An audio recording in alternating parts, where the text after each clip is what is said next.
வாயிலாக இணைந்திருக்கிறார் மூத்த பத்திரிகையாளர் திரு துரை கருணா அவர்கள். சார் வணக்கம். செங்கோட்டையன் டெல்லி சென்று மத்திய உள்துறை அமைச்சர் அமித்ஷா மற்றும் நிதியமைச்சர் நிர்மலா சீதாராமனை சந்தித்து வந்திருக்கிறார். அதிமுக வலிமை பெற வேண்டும் என்கிற ஒரு முயற்சியை மேற்கொண்டதாக அவர் இந்த சந்திப்பின் வாயிலாக உறுதி செய்ததையும் கூறியிருக்கிறார். இதை எப்படி புரிஞ்சுக்கலாம்?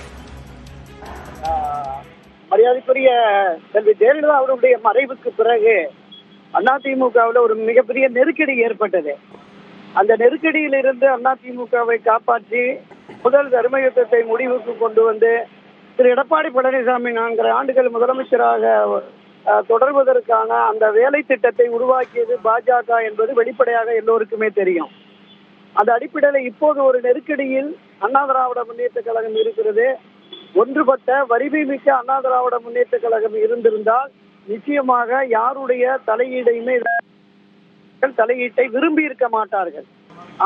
ஆனால் இந்த கட்சி ஒரு பலகீனமான நிலையில் இருப்பதால் இந்த முன் முயற்சியை பாஜக எடுக்கிறது. பாஜகவுக்கு என்னன்னா, இந்தியாவிலேயே எந்த மாநிலத்திலும் இல்லாத அளவிற்கு தமிழ்நாட்டில் திராவிட முன்னேற்ற கழகம் பாஜகவுக்கு எதிராக களமாடுகிறது, தீவிரமாக களமாடுகிறது. எனவே அந்த தீவிரத்தன்மையை குறைக்க வேண்டும், திராவிட முன்னேற்ற கழக ஆட்சியை அகற்ற வேண்டும் என்கிற கருத்தாக்கம் பாஜகவுக்கு இருக்கிறது. அப்ப திமுக அதிமுக தான் கடந்த 50-60 ஆண்டுகளாக இருக்கிறது. அப்ப திமுகவை வீழ்த்த வலிமையான அதிமுக தேவை என்று பாஜக கருதுகிறது. அதனால் தான் இதை ஒற்றுமையை ஏற்படுத்த வேண்டும் என்கிற முன்முயற்சியை எடுத்திருக்கிறார்கள். இதுல அரசியல் ரீதியான கருத்து மாறுபாடுகள், விமர்சனங்கள் நிறையவே இருக்கலாம். அதுல எந்த மாற்று கருத்துமே இல்லை. அது வரவேற்கத்தக்க கருத்தாகவும் கூட நம்ம பார்க்கலாம். ஆனால் நிலைமை இப்போது என்னவென்றால், வலிமை மிக்க ஒன்றுபட்ட அதிமுக தான் வெற்றியை தேடித்தரும் என்பது அதிமுகவில் இருக்கிற எல்லோருக்குமே இருக்கிறது, பாஜகவிலும் இருக்கிறது. அதற்கான முன்முயற்சியை எடுக்க வேண்டும் என்று அவர்கள் தொடக்கத்திலேயே திரு எடப்பாடி பழனிசாமியிடம் வலியுறுத்திய போது அவர் முடியவே முடியாது என்று பாஜகவிடம் தெரிவித்ததால் தான் திரு அமித்ஷா இது உட்கட்சி பிரச்சனை என்று கடந்து போனார். தென் மாவட்டங்கள் மட்டுமல்ல, கொங்கு மண்டலத்திலும் திரு எடப்பாடிக்கான எதிர்ப்பு இருக்கிறது என்பதை பதிவு செய்வதற்காக திரு செங்கோட்டையனை டெல்லிக்கு அழைத்தார்கள் முன்னமேயே.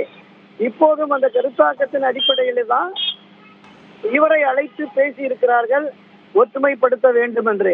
இந்த ஒற்றுமைக்கு திரு எடப்பாடி வரவில்லை என்றால் திரு செங்கோட்டையன், திரு OPS, திருமதி சசிகலா, தினகரன் போன்றோரை ஒருங்கிணைந்த திரு எடப்பாடி இல்லாத அண்ணா திராவிட முன்னேற்ற கழகத்தை உருவாக்கி அதோட என்டிஏ கூட்டணியை உருவாக்க போகிறார்களா அப்படிங்கிற பொதுவெளி சந்தேகமும் இருக்கிறது. என்ன நடக்கிறது பொறுத்திருந்து பார்ப்போம் பாலா. இதுல மிக முக்கியமாக ஒரு ஒருங்கிணைப்பு கோரிக்கையை மீண்டுமாக திரு செங்கோட்டையன் டெல்லிக்கு பாஜக தலைமைக்கு முன்வைத்திருப்பதன் மூலமாக அடுத்து வரக்கூடிய நாட்கள்ல தொகுதி பங்கீடு மாதிரியான விஷயங்கள்ல அதிமுகவை இன்னும் பலவீனப்படுத்துவதற்கான வாய்ப்பு இருக்கும்னு பார்க்கலாம். இல்ல, தமிழ்நாட்டை பொறுத்தளவுல திராவிட முன்னேற்ற கழகம், அண்ணா திராவிட முன்னேற்ற கழகம் இந்த 2 பேரும் அரசியல் கட்சிகள் தான் நாடாளுமன்ற தேர்தலின் போது தலைமை பொறுப்பை ஏற்கும். தலைமை பொறுப்பை ஏற்கிற அந்த கட்சிக்கு ஒரு நிர்பந்தத்தை கொடுத்து இடங்களை அதிகமாக பெற வேண்டும் என்கிற நிலைப்பாடு பாஜகவுக்கு இருக்கலாம். அதாவது நான் குறிப்பிட்டதுதான், ஒன்றுபட்ட வலிமை மிக்க அண்ணா திராவிட முன்னேற்ற கழகம் உருவாகிற போது அந்த மாதிரியான அழுத்தம் கொடுப்பதற்கான வாய்ப்பில்லை. இருக்கிற கடந்த தேர்தலை விட 100 மடங்கு அதிகமாக அவர்கள் கேட்டு பெறலாம்.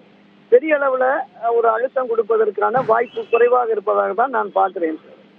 மிக்க நன்றி திரு துரை கருணா, இணைப்பில் வந்து கருத்துக்களை பகிர்ந்து கொண்டமைக்கு. நம்மோடு